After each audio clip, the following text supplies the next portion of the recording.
all of you to this Washington History Seminar, as always co-sponsored by the National History Center and the Woodrow Wilson Center, and on behalf of my co-director, Roger Lewis, I'd like to extend a warm welcome to all of you, many of you fortunately being already long-standing participants in this seminar, but we're always eager to see new faces. And so I think Roger will have us go around the room and the table in a moment. Let me just say that we're thrilled today to have Professor David Hollinger from UC Berkeley with us. Jim Grossman will introduce him momentarily. Let me point you to remind you of next week's seminar, Accidents and Axioms, The Curious History of U.S. Foreign Policy. We're featuring Philip Zelikow from the University of Virginia next Monday at 4 p.m., same time, same place. Let me make a brief apology. I have to open up another event at 5:30, so I will leave just a tad early and will have to forego what I'm sure will be yet another fascinating discussion. Let me thank, on this occasion, as on many others, the Society of Historians of American Foreign Relations, which is generously supporting this Washington History Seminar. And of course, as always, this event wouldn't happen without the thoughtful and exhaustive efforts of Miriam Cunningham from the National History Center and Alison Lialikoff and Tim McDonnell working on my program here. So that's enough by way of introduction. Let me turn to my co-chair, Roger Lewis. Before we turn to Jim Grossman, we have developed a sort of ritual. We ask people to identify themselves and give their institutional affiliation, if you have one. Sometimes we actually even go ahead and ask questions, like what books have you been reading lately? What movies have you seen that are any good? Today, however, I think it would be better just to stick with the names and the institutional affiliation. Jim, would you like to identify yourself just to say? Jim Grossman, Executive Director of the American Historical Association. There's one. Are we passing the microphone? Oh. Yeah, there you go. Thank you. I'm Elizabeth Shelton. I'm a doctoral candidate at Georgetown, probably the oldest doctoral candidate on campus, but that's all right. Retired Foreign Service Officer and now also Executive Director of an organization called American Friends of Turkey. I'm Don Doyle. I'm with the University of South Carolina and also a public policy scholar here at the Woodrow Wilson Center. Tom Dell, former DOD. Stephen Lipson, master's student at Catholic University. Pat Harahano, military historian. I'm now retired. David Nichols, historian at the U.S. Department of State. James Sang, IBM research, retired, and a father who knew many old China hands. Carol Sang, independent scholar. Jim Banner, independent scholar at National History Center. Roy McLeod, Smithsonian Institution and University of Sydney. Al Schmidt, long retired, from Quinnipiac School of Law. I'm Michael McCoyer. I'm also a historian at the State Department. Anna Nelson. I'm a historian at American University. Red Austin, India Watcher. Sonia Michelle, Director of U.S. Studies here at the Wilson Center. And I just want to give one brief plug. I've just organized a launch of Dan Rogers' new book on January 12th from 3 to 5. Hope you can all come. Arnita Jones, retired, AHA. Mary Lou Reeker, Library of Congress. Teresa Ventura, Assistant Professor at Wake Forest, and this year Fellow at the Kluge Center. François Forêt, political scientist at the Free University of Brussels and fellow here. Ioana Toma, Woodrow Wilson Scholar. Alessandra Bitumi, Fulbright Fellow from Italy and scholar at the Woodrow Wilson Center. Susan Carruthers, Professor of History, Rutgers University in Newark and a Fellow at the Wilson Center. Bob Hathaway, I direct the Asia program here. Marty Sherwin, I'm a professor at George Mason University and a senior scholar here. David Greenberg, Rutgers University, and a fellow here this year. I'm Tim McDonald. I work at the center. Paul Foreman, Smithsonian Institution. Martin Collins, Smithsonian Institution. Alan Needell, Smithsonian Institution. Gavin Wright, an economic historian from Stanford and a fellow here at the center this year. I'm Sarah Barrett. I'm a doctoral candidate at George Washington and a new hire at the Historian's Office in the State Department. Matt Ball, German Historical Institute. I'm Rod Kohler. I'm a graduate student at American University. Miriam House Cunningham at the National History Center. Marion Barber from the University of Texas. Jennifer Burns, Assistant Professor of History at the University of Virginia. This year I'm a fellow at the American Political Science Association. I'm also a proud former doctoral student of David Hollinger's. Mel Leffler, University of Virginia, and I'm a public policy scholar here at the Wilson Center this year. Dink Arndt, a participant and student of American Cultural Diplomacy, independent scholar. I'm Dan Sack from the National Endowment for the Humanities and a historian of American religion. Ronald Steele, a professor emeritus at the University of Southern California and a current Wilson Fellow.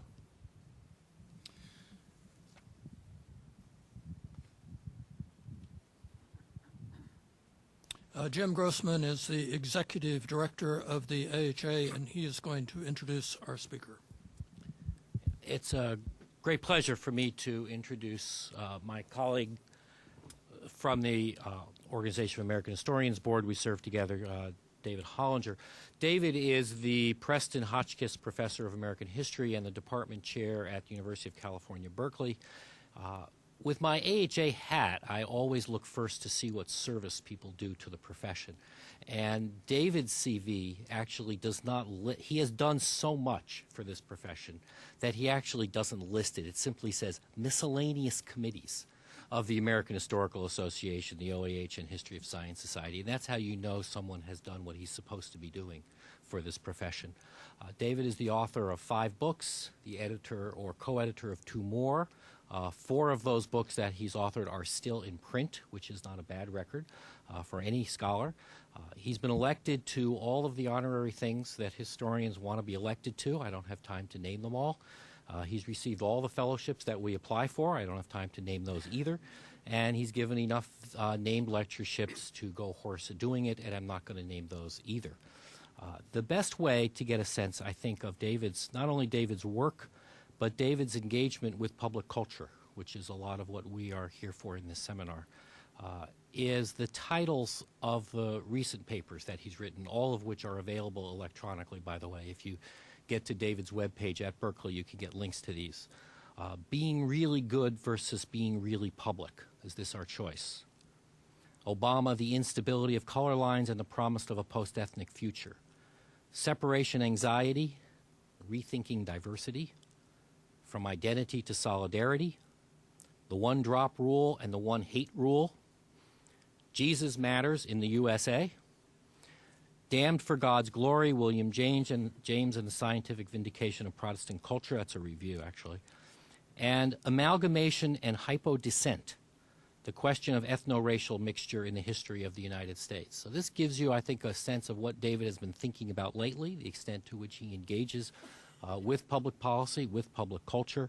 I think most of us in this room probably know him best from what is perhaps his shortest book, Post-Ethnic America Beyond Multiculturalism, which has appeared in, it was 1995. It's appeared in a 5th anniversary edition, a 10th anniversary edition.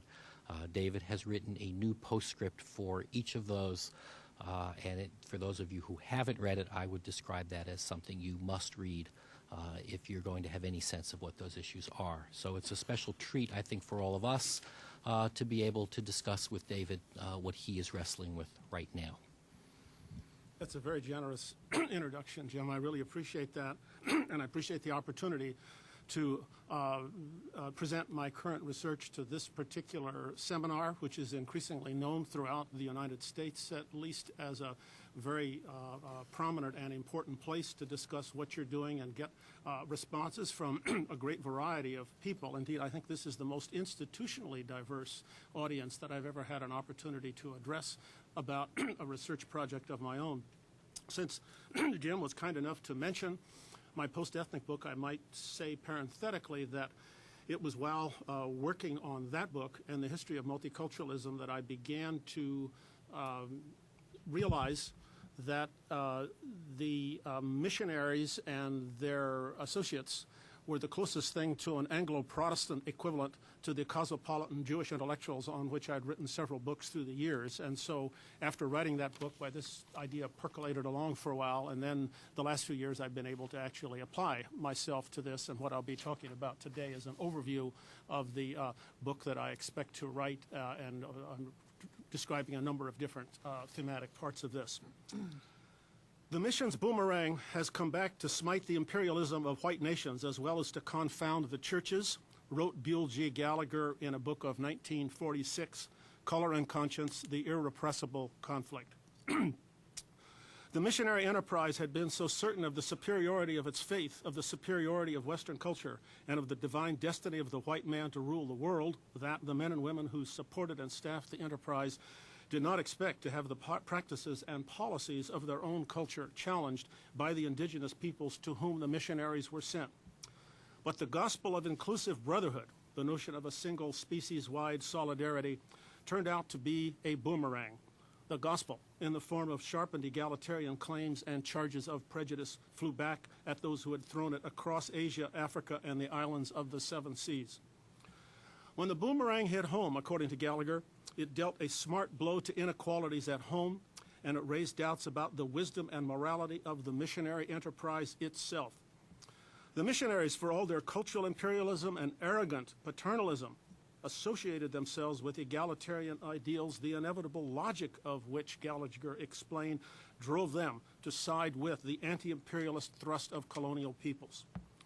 Experience in the field with the real human beings who inhabited India and China and other exotic locales eventually generated respect for indigenous peoples and demanded a rethinking of the relation of them to us. I begin with Gallagher because I have adopted from him a figure of speech that conveys the historic dynamic I want to address.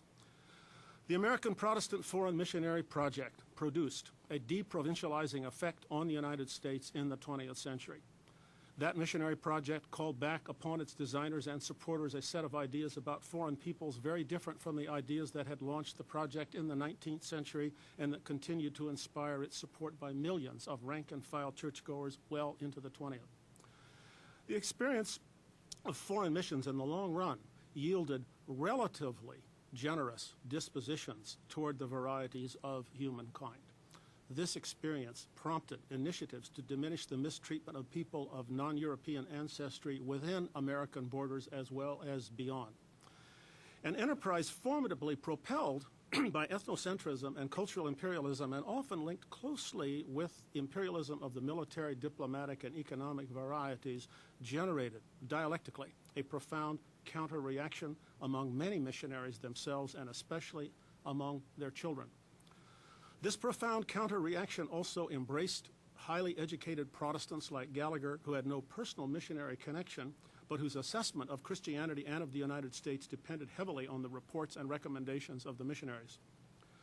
Now, the drift toward diversity-affirming cosmopolitan perspectives in the middle decades of the 20th century, as far as it went, was stimulated by many conditions including the popularization of the cultural anthropology of Ruth Benedict and Margaret Mead, the influence of the emigre intellectuals from Hitler's Europe, and the new prominence in the arts and academia of American Jews, who as non-Christians brought a new diversity to public space.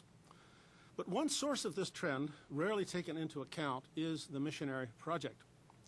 Access to this important aspect of the history of the United States is often impeded by the persistent ascription to missionaries of an arrogant refusal to engage with indigenous cultures. This image of missionaries as conceited, narrow-minded souls oblivious to the humanity of the people to whom they ostensibly ministered was reinforced by Barbara Kingsolver's best-selling novel of a dozen years ago, The Poisonwood Bible. But the missionaries who inspired Gallagher were very different. From the 1910s and 1920s onward, the missionaries sent abroad by the mainline Protestant churches, Methodists, Presbyterians, Congregationalists, Disciples, Episcopalians, some of the Baptist groups, were quite well educated and were often equipped with the social gospel and the higher criticism and other theologically liberal perspectives that made them more responsive to indigenous cultures than their predecessors had been. These were the missionaries through whose careers the Boomerang took its most fateful course. I hasten to acknowledge that not all Americans influenced by the testimony of missionaries held views like Gallagher's. The ultra-conservative John Birch Society was named for a martyred missionary, after all, and one who, in his student days, had pressed for the disciplining of his own professors when they held heretically liberal views. China-born Henry R. Luce, a son of Presbyterian missionaries, enunciated in his influential adulthood a version of internationalism decidedly more Americocentric than Gallagher's. Missionaries, the children of missionaries, and the other Americans who invoked the missionary experience as a justification or an inspiration for their opinions and conduct displayed a wide spectrum of opinions about politics and culture. Yet, the missionary-connected Americans who made marks on American public life were not distributed equally across that spectrum. Quite the contrary. The bulk of missionary-connected Americans who became visible in one domain or another of American life between the 1920s and 1970s were closer to Gallagher's end of the spectrum than the one occupied by those Americans who campaigned in Birch's name against Earl Warren's Supreme Court opinions. Today, I want to talk about several specific arenas in which we can see missionary-connected Americans playing a public role. Before I turn to some of those arenas, I want to make sure everyone understands the basic importance of Protestant foreign missions in American life. From the late 19th century until World War II, missions were central to American interaction with the world beyond the North Atlantic West. It was largely through contact with missionaries, especially by way of their writings and reports, that the bulk of Americans formed impressions of non-European peoples.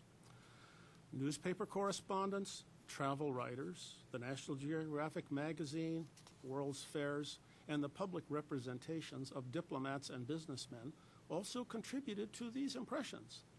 But missions provided a more intimate and enduring connection. Religious periodicals kept foreign scenes in front of their readers constantly. The lectures delivered by missionaries home on furlough were widely attended events in local communities as well as at regional and national meetings of denominations and cross-denominational organizations. Missionaries were the bullfighters of Protestant culture.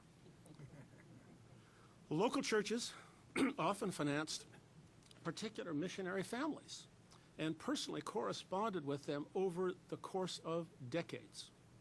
Moreover, the overwhelming majority of educated and empowered Americans in the first half of the 20th century were, after all, Protestants.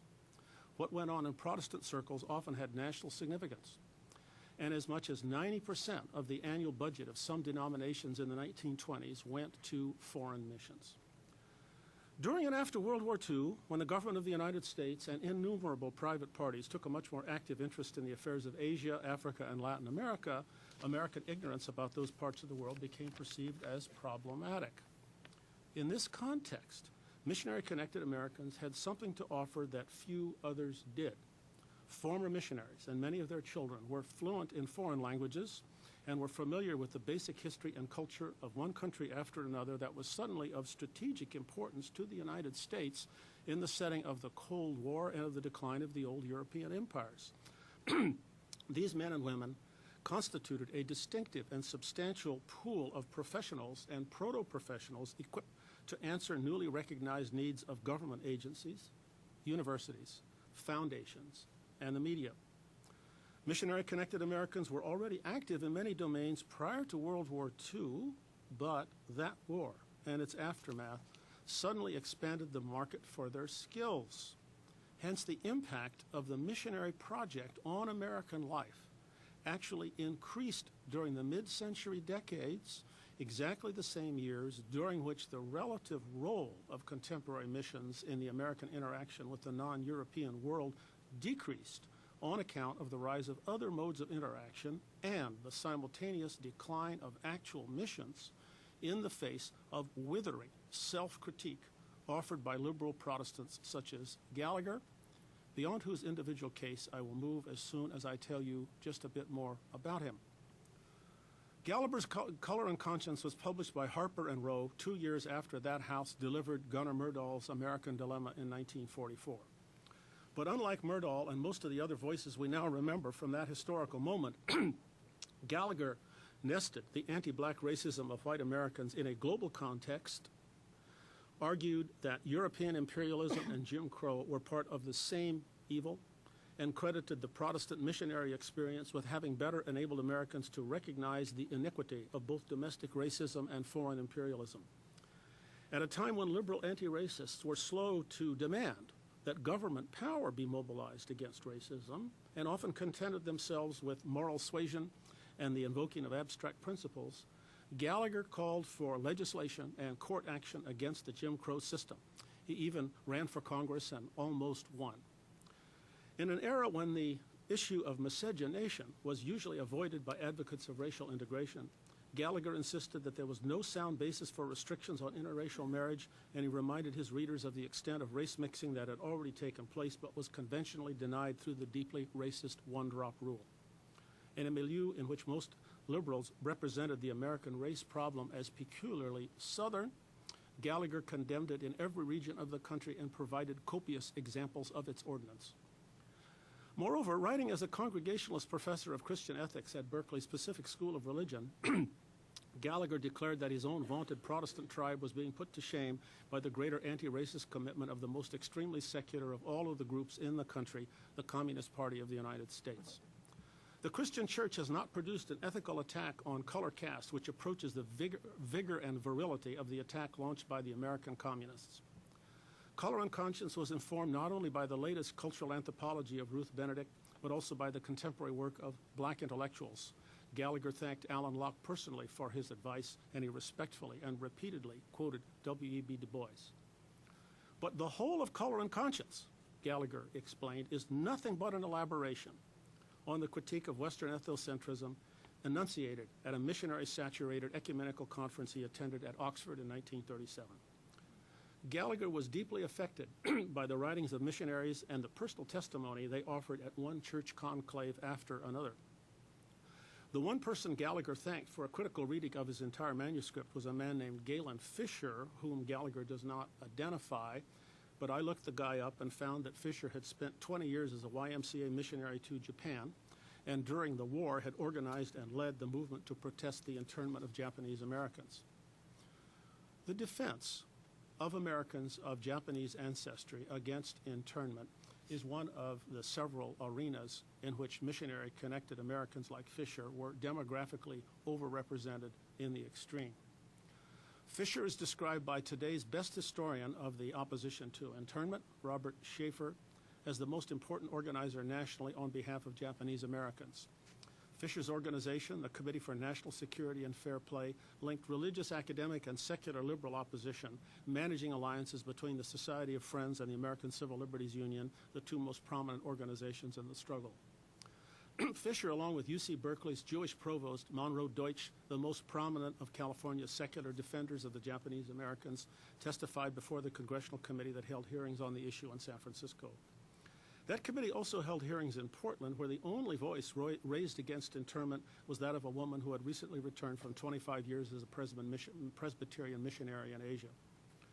The national magazine that paid the most attention to the issue was The Christian Century, in the pages of which the leading opponent of the internment was Methodist E. Stanley Jones, whom only a few years before had been hailed by Time magazine as the world's greatest missionary. Schaefer's exhaustive study of the movement to defend the Japanese Americans concludes the prominence of returned missionaries in this movement indicates that many missionaries developed through their work abroad a concern for human equality, which led them to return to the U.S. with a penetrating critique of American racism on which many of them actually acted. Protests against the internment of Japanese Americans constituted a tightly bounded chronological and political event. The movement against Jim Crow racism was a larger, multi-decade episode in which missionary-related Americans were also prominent. Here, in this second of the several arenas I will discuss, the distinctness of the missionary crowd was the most evident within the denominational organizations that dominated the white South, the Methodists, the Presbyterians, and the Baptists. The missionary boards of these denominations were again and again the institutional source of resolutions calling for the end of racial segregation of congregations and for the end of the vigilante violence against black citizens in the local communities that were, of course, overwhelmingly dominated by Methodists, Presbyterians, and Baptists. These missionary boards, which were usually populated by former missionaries, often combined their doctrinal objections to racism with an overwhelmingly practical consideration. News of the racial discrimination and violence in Texas and Mississippi and Georgia was widely publicized in foreign lands, especially after World War II, when nationalist and communist elements sought to discredit the United States by publicizing the reluctance of American Protestants to accept fully into the body of Christ the dark-skinned citizens of their own communities. After the Little Rock crisis of 1957, a Baptist pastor in Arkansas received multiple letters from friends of his in the African mission field complaining that on account of this incident, it was harder and harder to get Nigerians to pay any attention at all to what missionaries said. Anxious protests from missionaries in the field increased during the early 1960s. Denominational leaders characteristically kept these protests under wraps. For example, in 1964, some 200 Southern Presbyterian missionaries in Africa sent a petition to the denominational authorities asking that at the very least the churches themselves be integrated, but the petition was shelved by the adamantly segregationist leaders of the Southern Presbyterian Church. Foreign missions were much more central to white Southern Protestants than most historians have realized, writes David L. Chappell in A Stone of Hope, the most widely appreciated single study of the role of religion in the civil rights movement. Chappell points out that there existed within white Southern Protestantism the identical dynamic that Mary Dudziak and others have identified within the Cold War State Department. Specific pressure against domestic racism was created by rivalries in the Third World. Dudziak and others have shown that we cannot understand the Civil Rights Revolution without taking account of the government's eagerness to present an attractive face to peoples of the decolonizing world. But neither Dudziak nor any of the other scholars who have worked on this relationship seem to have realized that the same thing was going on in the churches and had been going on for a much longer time. Prior to the time that the liberal Protestant Martin Luther King Jr. developed his alliances in the late 1950s, missionary-connected men and women were conspicuous among the white churchmen and churchwomen who defended the rights and welfare of black Americans. A good example is Edwin D. Soper, who had spent the first 20 years of his life in Japan as the son of Methodist missionaries, and after a distinguished career as a seminary professor and college administrator, went back to Asia and spent the last 2 decades of his life as a professor in a missionary college, first in India and then in the Philippines. Now, I mention Soper because his book of 1947, Racism, a World Issue, although cited as a landmark book by Thomas Borstelmann and other scholars of anti-racism and anti-imperialism in the United States, has never, to my knowledge, been discussed in its missionary context. We historians speak a lot nowadays about the communist matrix of what we often call the long civil rights movement, but so too was there a missionary matrix of this equally long and perhaps equally deep. Soper's book was even more than Gallagher's, the culmination of liberalized missionary thinking. Not only was Soper himself personally involved in missions, but Soper thanks no fewer than 6 of the nation's leading missionary theorists and heads of missionary boards for reading his entire manuscript. Racism, a World Issue, is written in a spirit of great compassion and advances empathic identification with non-white peoples. And it concludes with a long-term historical vision according to which more and more of world power will eventually be in the hands of the non-white races. Should we in the West, the white man in Europe and America, persist in our attitude of superiority toward the people of color and treat them with disdain as inferiors, we can only expect in due time to reap the whirlwind of retaliation and vengeance.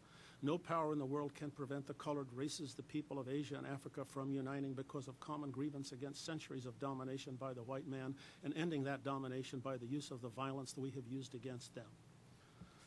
Racism, a world issue, can serve to turn us to a third but closely related arena in which missionary-connected individuals and groups were conspicuous.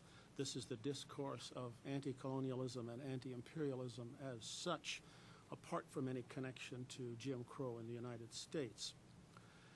Many American missionaries in China had been critical of the treaty ports even before about 1920, after which time the missionaries were more consistently castigated the concessions of sovereignty along the China coast, often to the consternation of the diplomatic corps. Missionary sympathy for Indian independence grew steadily after the Amritsar incident of 1919, although the British Empire required a promise to stay out of politics. Missionary support for the Congress Party was often poorly concealed. Gandhi was truly the darling of the missionaries, often presented to Americans back home as the most Christ-like man in the world.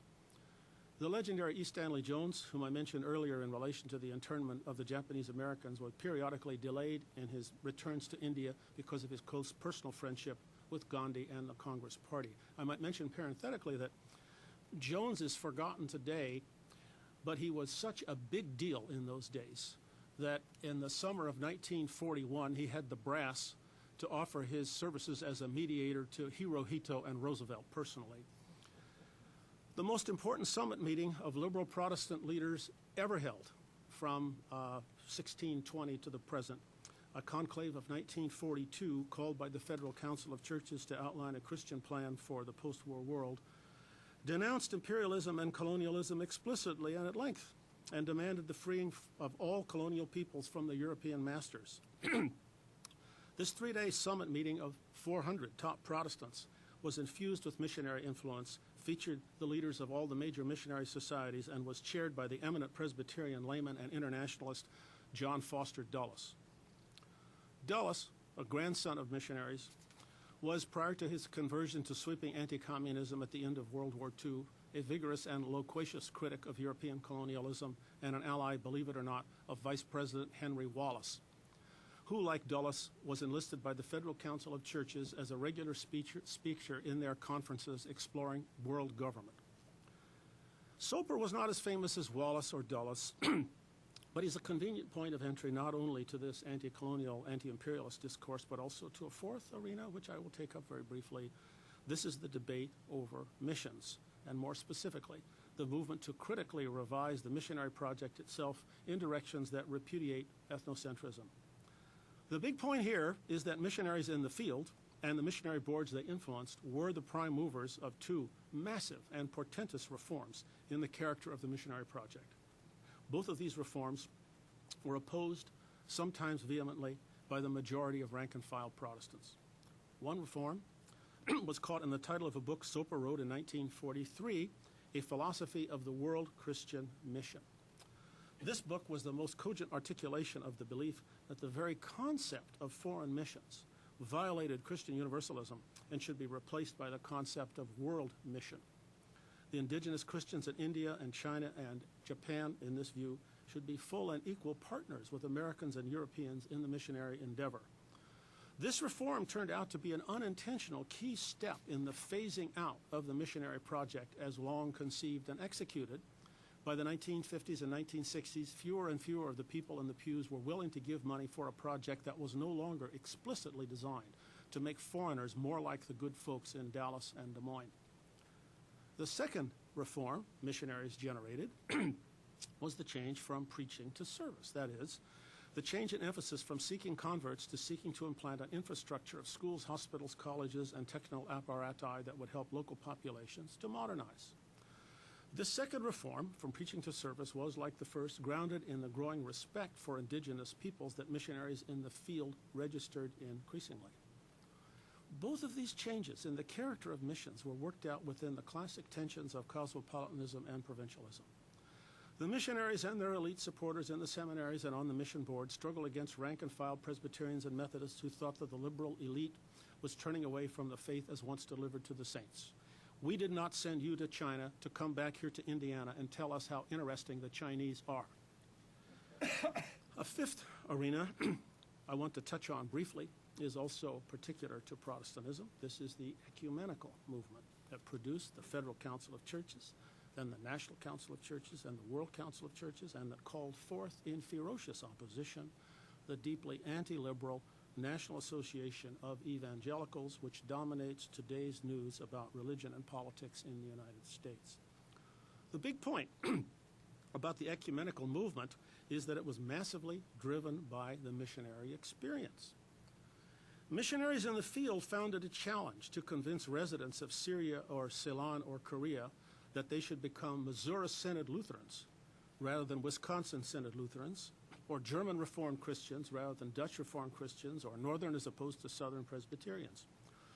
Missionaries of different denominations cooperated with one another under the conditions of the field, and their success in so doing had enormous impact on their own denominational fellowships back home. Facing heterogeneity abroad generated a greater recognition of homogeneity at home. Were the differences between all these denominations so important? Of course, said the provincials. Not at all, said the cosmopolitans. All historians of Protestant ecumenism in the 20th century, including those who think the ecumenical movement was a terrible mistake, a suicide for the faith, agree that missionaries were the people who most made ecumenism happen. The history of ecumenical Protestantism in the 20th century, incidentally, is a vast, largely untold story, almost entirely ignored by Mark Knoll, George Marsden, Grant Walker, and others who have created the impression that the rise of evangelicalism is the only story to be told. Of the several other arenas in which missionary-connected Americans were conspicuous, the State Department, the representation of foreign peoples in the arts, immigration reform, the human rights movement, the CIA, foreign corresponding journalism, and academic area studies. The only one I will take up in the minutes remaining is the development of foreign area studies in academia. Persons of missionary background played a major role in developing research and teaching programs concerning the world beyond the North Atlantic West. Missionaries and missionary children were key figures within the small Orientalist contingents in America prior to World War II even. In 1928, when the American Council of Learned Societies established its Committee on the Study of the Far East, Kenneth Scott Latourette was the spokesman and wrote the occasional appearing state-of-the-art articles on sinology in the United States. Latourette was a missionary from China before he went to Yale. The original ACLS committee of 7 people impaneled in 1928 had only one person who was not a missionary child or a former missionary. Prominent in the cohort of missionary children who came into their own during the era right after World War II among sinologists were Carrington Goodrich, Doak Barnett, and C. Martin Wilbur of Columbia. Other missionary children who helped lead the expansion of Chinese studies included the great modernization theorist Lucian Pye at MIT, Harriet Mills at Michigan, famous for her apparent brainwashing by the communists in 1949 and 1950, William Lockwood at Princeton, and James Claude Thompson, Jr. at Harvard. The most important single individual in the institutional growth of Chinese studies was, of course, John King Fairbank, who was neither a missionary nor a missionary child, but whose autobiography, China Bound, is forthright and detailed about how extensively his own immersion in things Chinese depended on missionaries. In the leadership of Japanese studies during its early expansion, no individual looms larger than Edwin Reischauer, a Japan-born son of missionaries, and toward the end of his career, the U.S. ambassador to Japan.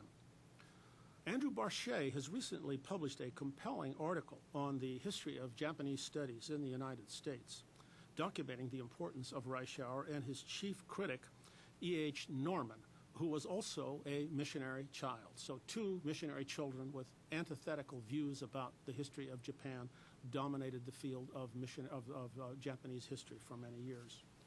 Other missionary children who played leading roles in the expansion of Japanese studies included Donald Shively, John W. Hall, Roger Hackett, Gordon Bowles, Evarts B. Green, Burton Foss, and Hugh Borton.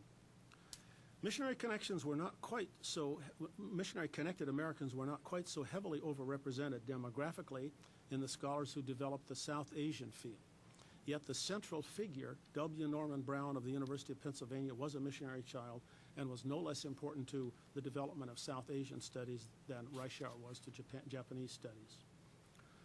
Now, the historical significance of the folks I am studying, while discoverable in a variety of studies of settings with national dimensions, includes their participation in a vast and amorphous transnational process that we scholars try to engage through the concepts of secularization and de-Christianization. In the next and few concluding minutes of this lecture, I will simply flag this dilemma of modernity and indicate how my cast of characters might be seen as participants in it. When I described this part of my story recently to my colleague Yuri Slezkin, he remarked that my story might be seen as an account of how Protestants joined the Jewish century. And perhaps there's something to that, be that as it may. By the 1960s, the successors of Soper and Gallagher had adopted a very inclusive vision of community. Just as the distinction between denominations became less and less important, and then the distinction between the foreign and the domestic within Protestant Christianity, so too did the distinction between Protestants and Catholics eventually diminish in the 1950s and 60s, as finally did the distinction between Christianity and other religions diminish at the end of the 1960s in the anxious debates of that era that I do not have time to summarize here. Harvey Cox, John A.T. Robinson, William Strongfellow, the Great Uppsala Meeting of the World Council of Churches in 1968 were all cataclysmic events in this transition. Now, if you begin with a universalist understanding of human needs, Gallagher's notion of an inclusive fraternity with which I began, if you begin with a universalist understanding of human needs, which you believe better met by the Presbyterians than anyone else, then it dawns on you that what satisfies those needs is less Presbyterianism as such than a Christianity that has taken form in a number of Protestant denominations in the United States and Europe. And then you come to fear that this historically particular North Atlantic answer to human needs is also too narrowly configured. And you go on to embrace the versions of Christianity developed by indigenous peoples, incorporating elements of various local cultures. And then you go beyond that to suppose that the original sound universalist vision of Jesus of Nazareth is best fulfilled by a solidarity of all religious believers. By that point in your trajectory, you have expanded your circle of the we almost all the way to the species itself. One way to make that last step, to make the circle of the we complete, was to join the human rights movement. Were the secularists so bad after all, and why put such a fine point on it? The Catholic writer Walker Percy once observed that the best work being done for disadvantaged minorities was being done not by Christians, but by Sarah Lawrence sociology majors, campus existentialists, Jewish agnostics like Mickey Schwerner, and other agents of the Berkeley-Cambridge axis. An impulse to connect with the species as a whole and to establish a moral community extending to all human beings was not the only thing that drove the liberal Protestant missionary movement, but it was one very strong imperative within it. That imperative, that impulse eventually found missions too confining and found even Christianity, whatever its merits as a particular instantiation, too narrow to accommodate a universalism that claimed empathic engagement with a great range of human cultures.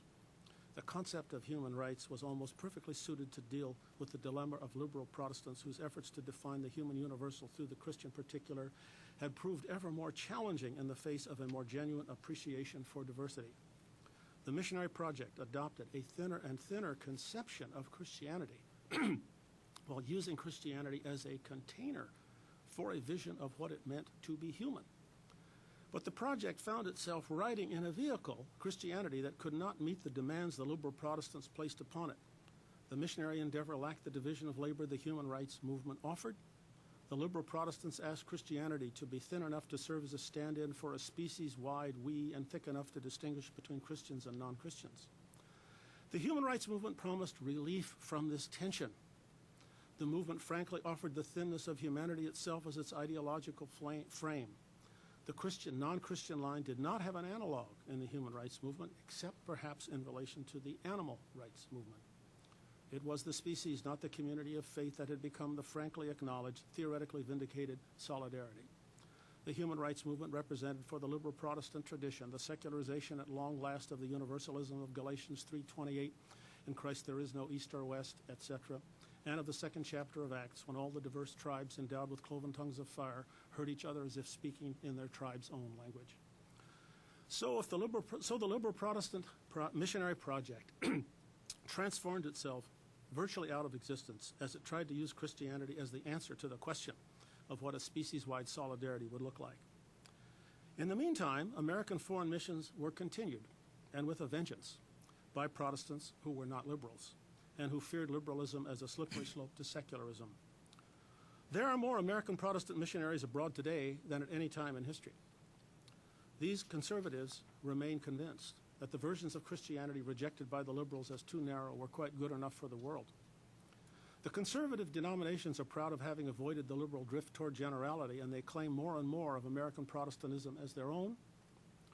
Just as the evangelical megachurches flourish now, while the vast old sanctuaries built by the Methodists and the Presbyterians and the Congregationalists are rarely full, so have these conservatives continued to heed the Macedonian call, Acts 16:9, in the original, rather than as translated into secular terms by the liberals. But the folks who left those huge downtown churches did not just disappear.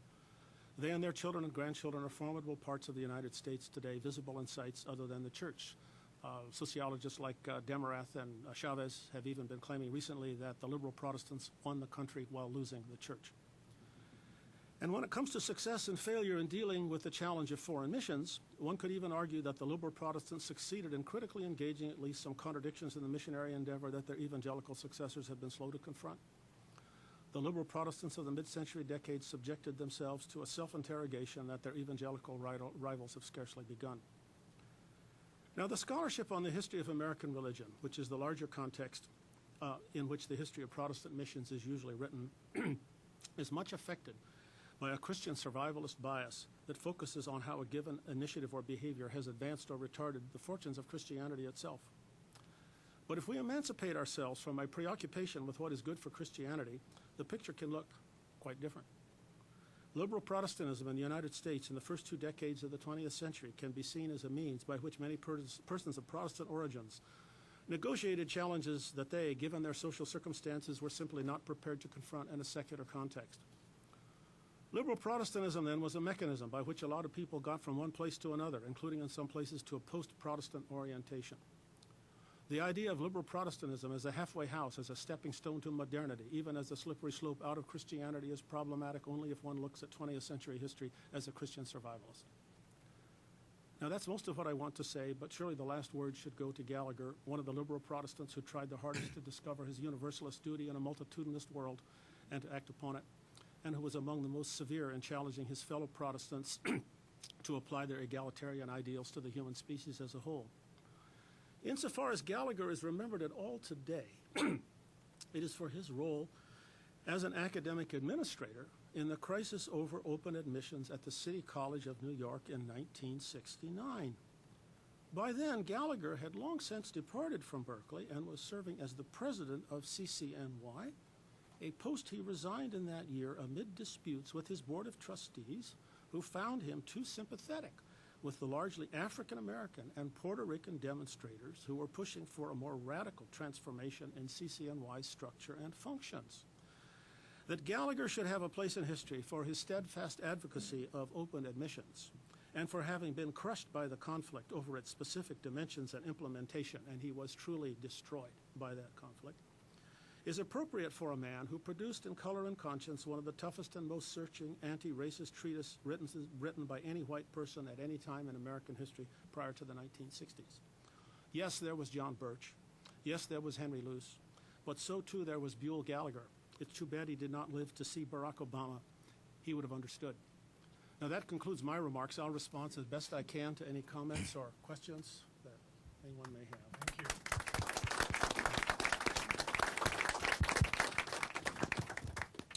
Arnita Jones. Could you wait for the microphone, please? And please First, thank you, David. That was really fascinating. I can't resist observing that one of Jim's predecessors as executive director at the American Historical Association was one Paul Ward, who spent 2 decades before World War II as a missionary in China. And I'll interrupt you to say that one of the great things about doing talks like this, every time I come away with a new list of characters. Yeah. Anyway, he came back to an important. I've forgotten where he was a college president, but before he was the director of AHA in the late 60s, early 70s. A couple of questions.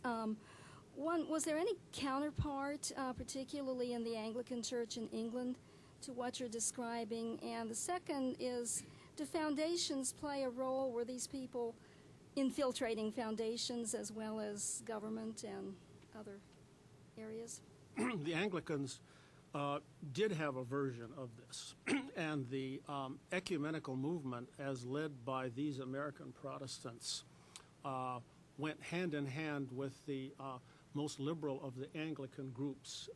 And so this Oxford Conference of 1937 that I mentioned was an example of that. The key development was the 1928 missionary conference in Jerusalem, where the British Anglicans linked up with the American Episcopalians and Presbyterians, Methodists, and Congregationalists to turn the direction of missions in much more of a service direction.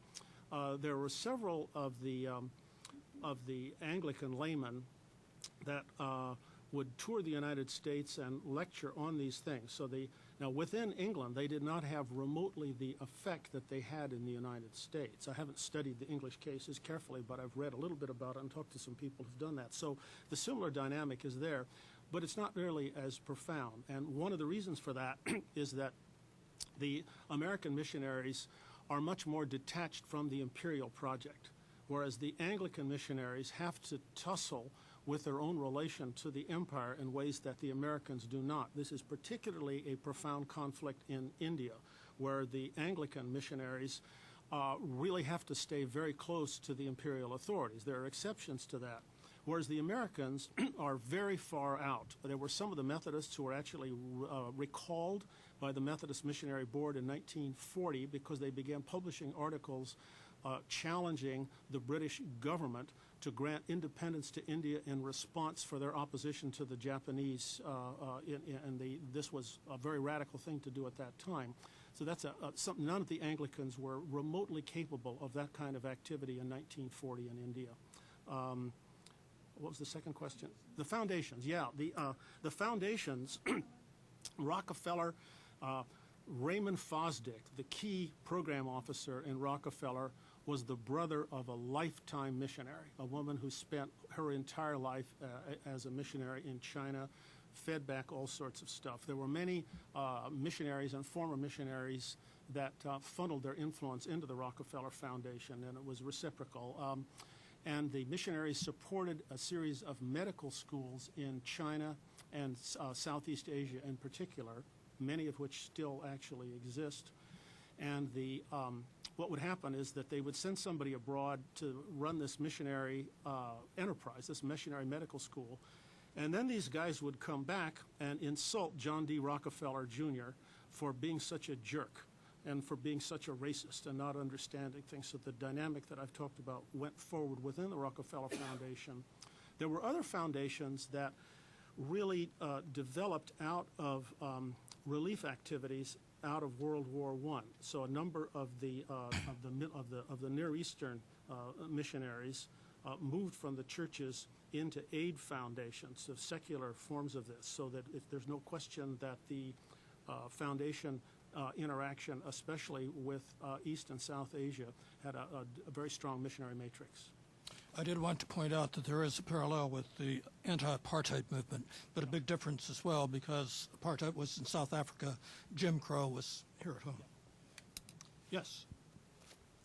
Thanks, David Greenberg. David, found it stimulating as always. I wanted to ask a question about the civil rights movement and scholarship on the movement. And in recent years or decades, there's been a strong effort to sort of reassert the primacy of the black churches in the South as kind of the central bodies for understanding the movement, and, explicitly or implicitly downplaying the role of Northern liberals and precisely those sorts of Berkeley-Cambridge axis types described in the Walker-Percy quote. But it seems to me one implication of at least the latter part of your paper is that the central claims, perhaps of the black churches or of the civil rights movement, were made in a language that was congruent to, or if that's too strong, maybe acceptable to these northern secular liberals.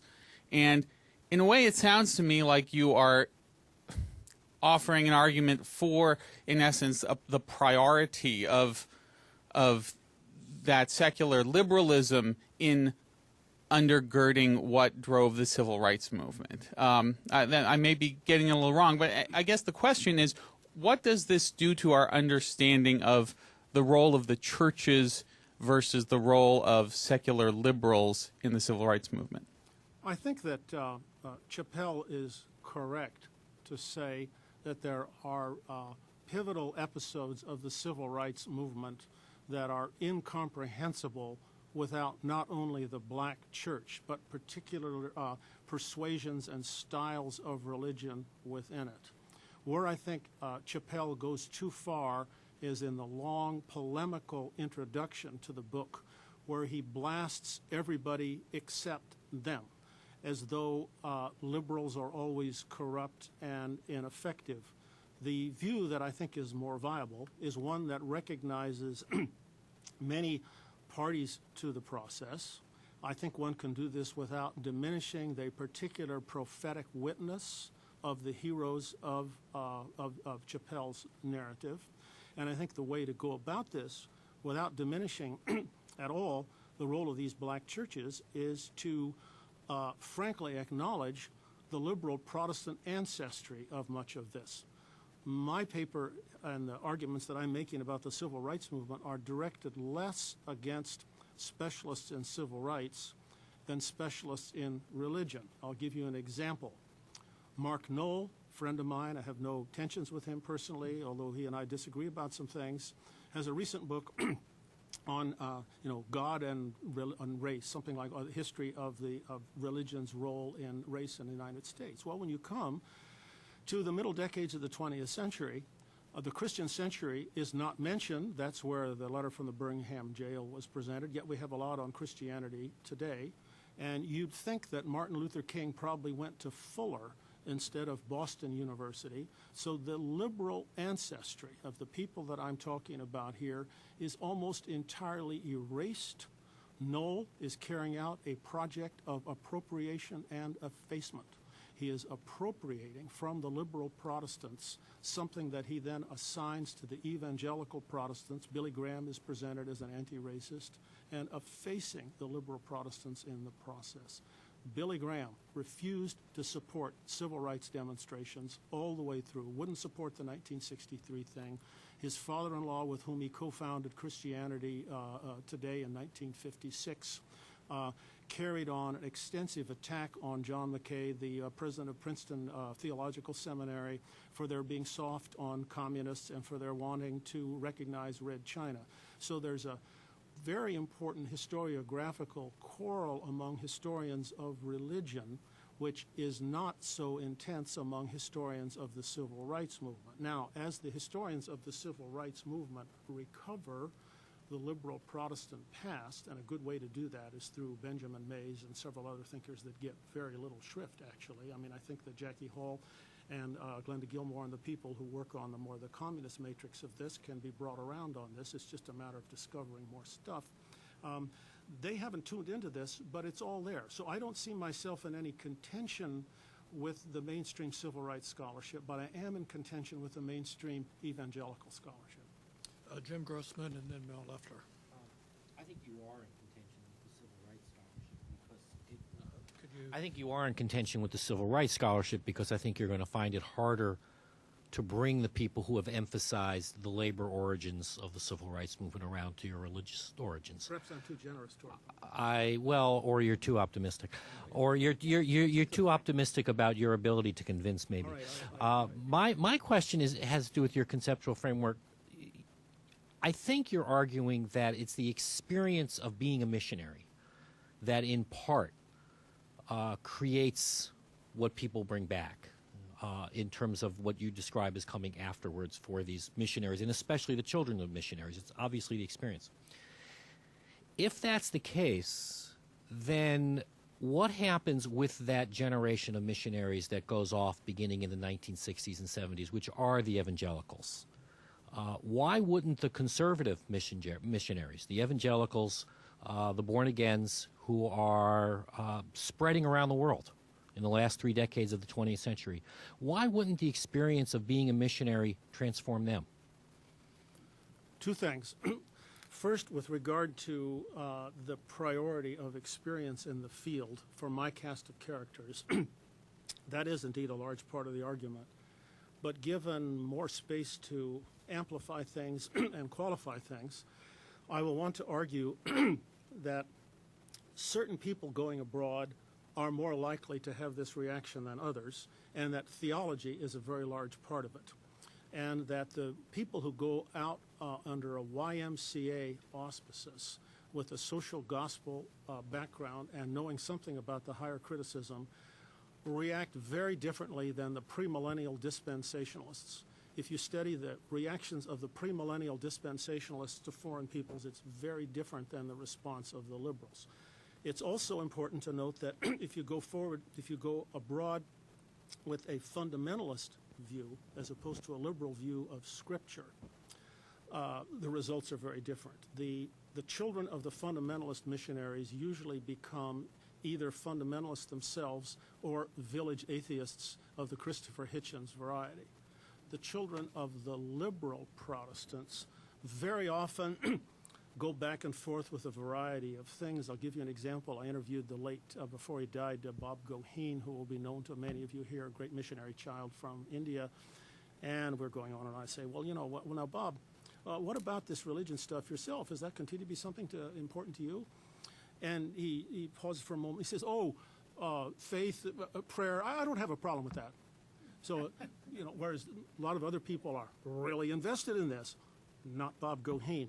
So a lot depends on what goes into it to begin with. And that applies then to the second part of what I want to say in response to your question. The conservative evangelical Protestants that begin to dominate the mission field from about 1965 on through the present have actually moved in some of these same directions. And if you go through, say, the Southern Baptist publications on missions, you see a lot of the same tensions coming out. I've interviewed a number of children of missionaries from that milieu, young people today, say, who are in their 20s or 30s, who are very reflective about this process. So it happens to some extent. Why doesn't it happen more fully? Well, it happens not more fully, partly because of classic social science doctrine. Remember, what our social science friends call contact theory and, Gordon Allport's list of things that made contact more sympathetic as opposed to more hostile. And these people, these evangelical Protestants, are less likely to go this way because they are scared to death that they will become like the liberals. In other words, they're afraid of retreading the slippery slope to secularism. Now, that's a completely different self-conception and anxiety. The people that I'm talking about, when they go out of the great missionary producers, Oberlin, Holyoke, Princeton, great missionary, these people thought they had swallowed the canary. And they were willing to go in a further liberal direction because they couldn't believe that they were not right.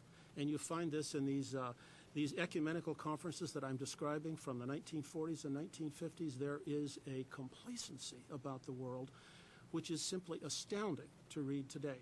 Now, those that are going out more recently, they're not complacent about this. They're scared to death they'll become liberal. And their missionary boards, their seminary boards and so forth are after them all the time.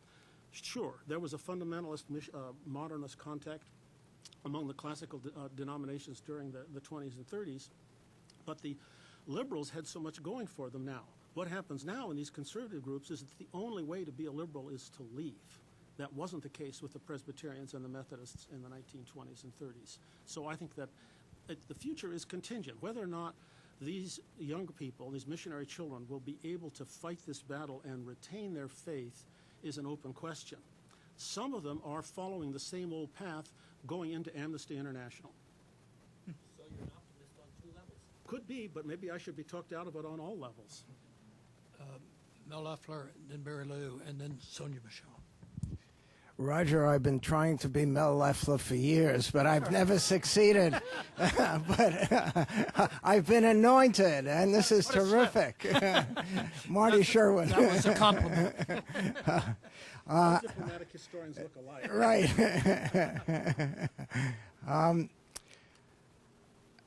David, that really interesting. I am not sure I followed your answer to Jim's question entirely, but I think my question is associated with that. If I have the chronology right, it seems to me that liberal Protestant missionaries tracked the rise of liberalism in America in terms of, the Roosevelt years and so on and so forth. And is there something in the fact that there's this parallelism? Because one question I'm interested in is, what's the source of this liberalism? I mean, we have conservatism on one end, we have conservatism on another end, and in the middle, we have your story, which is persuasive. But why does the story happen? What's the wellspring of that story?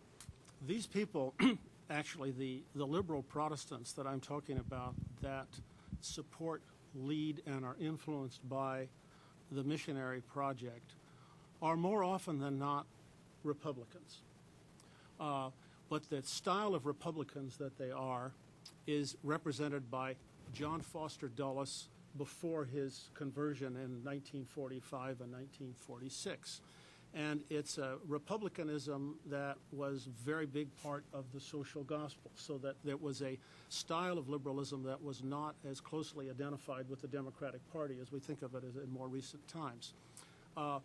Its wellsprings had a lot to do, indeed, with the social gospel and the liberalization of American Protestantism during those late 19th and early 20th century years, as chronicled by Bill Hutchison and so forth.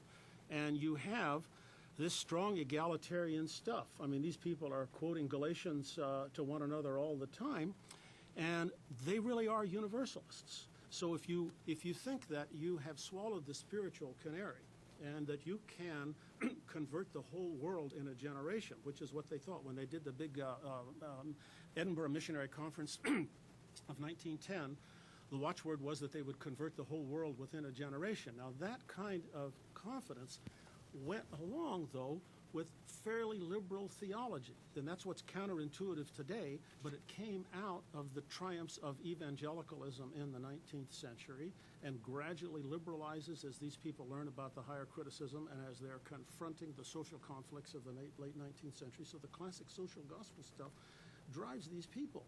And the dynamic that the Gallagher book talks about, is part of this. Now, that's not to say that conscience explains everything. I don't mean that at all. I mean, I've referred to a variety of social, contextual, and intellectual and economic things that support this.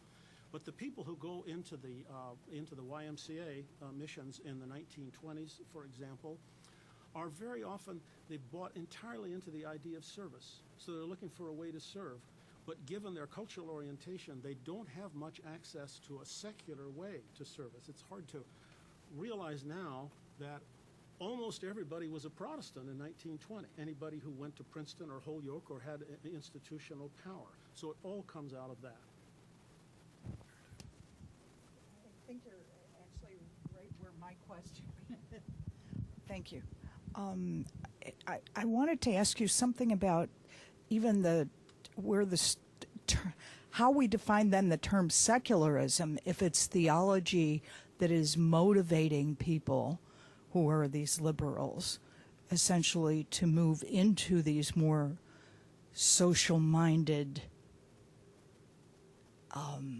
activities. Doesn't that haze the line of what is secular? And doesn't that make that when one points the finger at someone as being too secular, I mean, one needs to know behind that the motivation. Well, I think that, that we're now in a period of considerable contention as to what we mean by secular, and there's a whole series of disputes about this. I'm using them in fairly traditional and commonsensical ways having to do with the importance of supernaturalism and the degree of affiliation, loyalty to, and dependence upon ecclesiastical institutions and authority. So I would say that Amnesty International and other human rights organizations, the membership of which takes off exactly at the time that the Protestant and Foreign Missionary Project declines, and there's a great deal of overlap, I mean, of some people going directly from one to the other.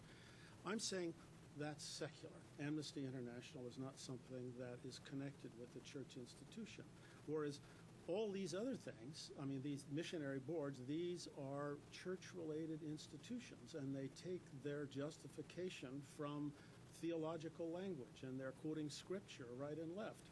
So the last few minutes of my lecture, where I'm trying to talk about how this group of people struggles against the apparent inadequacies of a Christian framework for ambitions that they have developed that turn out to be more easily fulfilled in a secular context. Well, why does that happen? Does that mean that they've already somehow been secularized? Okay, maybe that's true. But we have to remember that these people have inherited a particular way of looking at the world and a certain subjectivity, as the people in the English department would say. So the missionary subject, the Protestant subject, has a certain perimeter to define him or herself. And there comes a time when you just decide you want to do something else, and you get out of that because, well, one way to put it is the Methodists and the Presbyterians and the Congregationalists taught their young people a series of lessons that in order to be acted upon in the historical circumstances that they encountered in the 1960s, 70s, and since, required them to operate in a different institutional context. The people who taught these lessons, the older generation of the Methodists and the Congregationalists and the Presbyterians and so forth, had been brought up in this earlier period where it was assumed that Christendom was the salient entity. So the confrontation with the greater diversity in the world, this dialectical process, makes it harder for these people to do everything as Christians. So that's why I'm treating liberal Protestantism, treated now in sort of world historical terms, as a halfway house to the varieties of secular liberalism for which Amnesty International is an emblem. That is not to say that continued liberal Protestant faith somehow lacks integrity. It is not to say that it has no future. I mean, I'm not approaching this invidiously.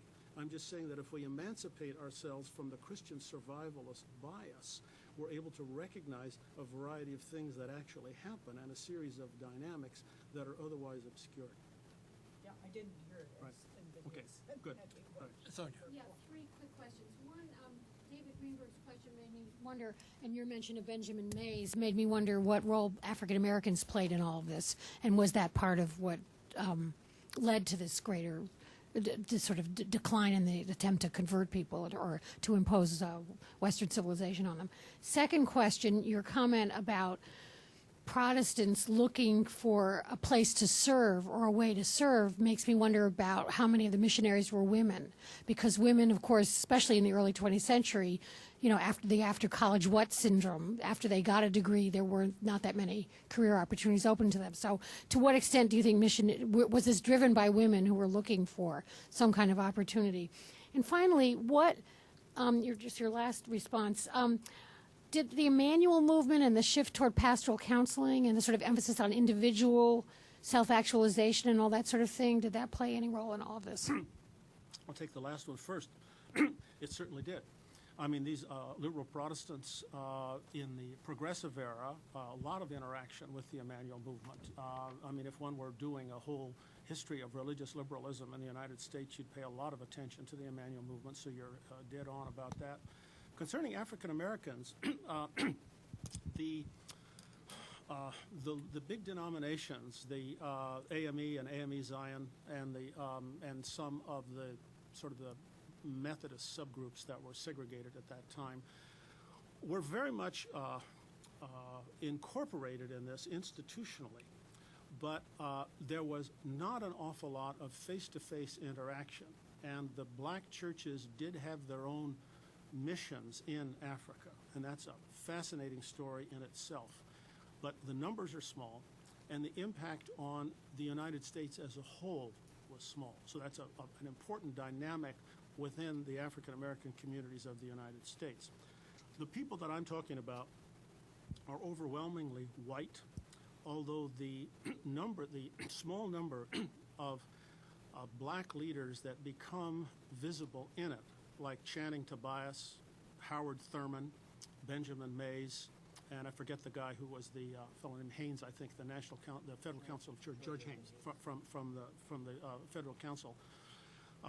These guys played a very important role in reminding these Republican Party establishmentarian Presbyterians that you could have a face-to-face interaction with a black person in the United States, and it was maybe not so different than abroad. Remember, they become more liberal abroad. And then the struggle is, geez, can we take these people seriously right here? And Tobias and Thurman and Haynes fought this battle year after year, and they gradually brought a few people around, but it was very difficult. Now, the other point that you made is perhaps the one most worth underscoring. Women constituted more than 2/3 of the Protestant missionary groups abroad. There was a time, I think as early as the 30s, but it's certainly by 1955, when half of all the missionary physicians in India were females. Now, what happens is, these women decide they'd like to be doctors. Well, good luck. You know, it's not going to happen.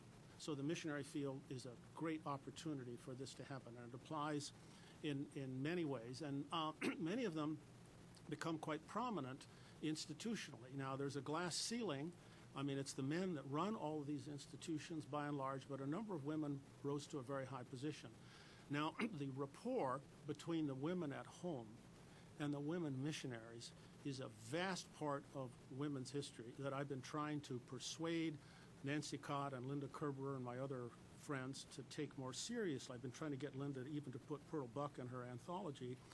But part of the difficulty is that, you know, liberal Protestant females are somehow assumed to be not as interesting as other folks. So I would say that we are dealing with a quite severe bias against liberal Protestants throughout the academic culture today. But a lot of these women did a lot. And when I say that the spin-off back to the missionary boards, it's the women's missionary boards are the most powerful female institutions in these churches. And they are so powerful that during the 1930s, the men decide to neutralize them.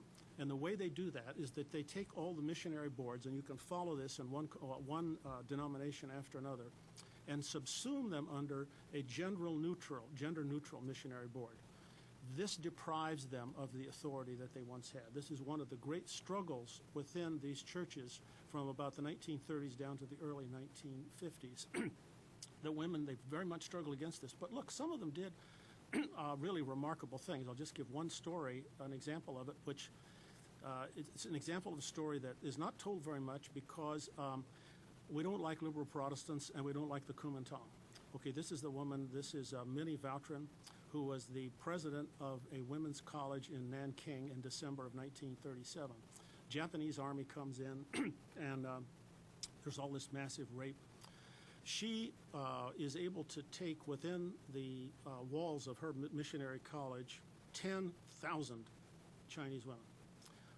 They were like shoulder to shoulder in there. She devised sanitation ditches out through the walls. She bribed and intimidated the Japanese field-grade officers that would come to the door. Continued this throughout the rape of Nanking. And then finally these women were released. She was later decorated by Chiang Kai-shek, known throughout China as the goddess of Nanking. Okay, she comes home on furlough, in 1940. And the men in her family don't take her very seriously, and they have various quarrels with her, and she just can't believe that she's suddenly just a pawn of the men in her family. So one day, having asked them to help her get back to China, and they refused, but the Swedish freighters would have got her in, but she couldn't do it. She puts her head in the oven and turns on the gas. Now, you can find her grave today in a little town in Michigan, and there's this nice little gravestone, Minnie Vautrin, the goddess of Nanking. So the fact that you didn't mention any women in your talk, is that your bias or theirs? Oh, that's just, these institutions were run by women, and the women did not do the theory of it. But no, I have a lot of stuff on women. They're highly relevant to my story. I'm very glad that you gave me an opportunity to make that point. David, there are so many people with questions and statements. I'll Could be we? much briefer. Yeah. No. Could we get you to? Could we collect some questions? Oh yeah, and that's then, fine. But I'll also say less in response to that. Begin with Professor Roy McLeod.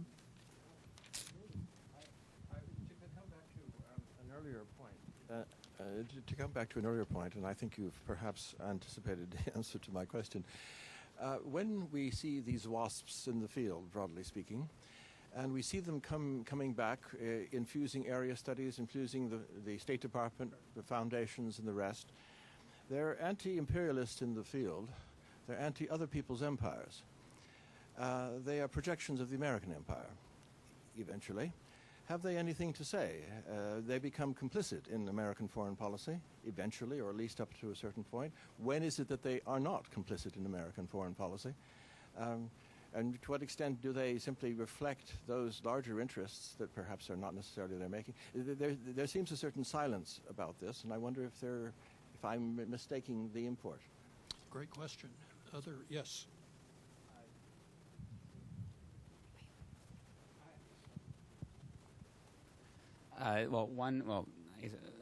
You had mentioned that the children of missionaries are in many cases more representative than the in these pluralist movements than the missionaries themselves. Is that just demographic? The children of missionaries versus the missionaries. Yes. I want to make sure I heard you right. Yeah. Is that just demographic that there are more children of missionaries than missionaries themselves, or is there something about the experience overseas that makes more of this impulse affected of children than the missionaries themselves? Yes. I know this is not Protestants, but looking at Mormon missionaries, I know that the experience seems to have a big effect on their choice of majors and areas of study after they come back. Does it have any other effect on them today? Can you repeat that? I didn't quite get that. I've been told, and I know personally, that Mormon missions have a big effect on their choice of majors when they come back. They're much more interested in doing studies in this place they worked at. And do missions have any other effect since it is a very conservative state? Jim Banner.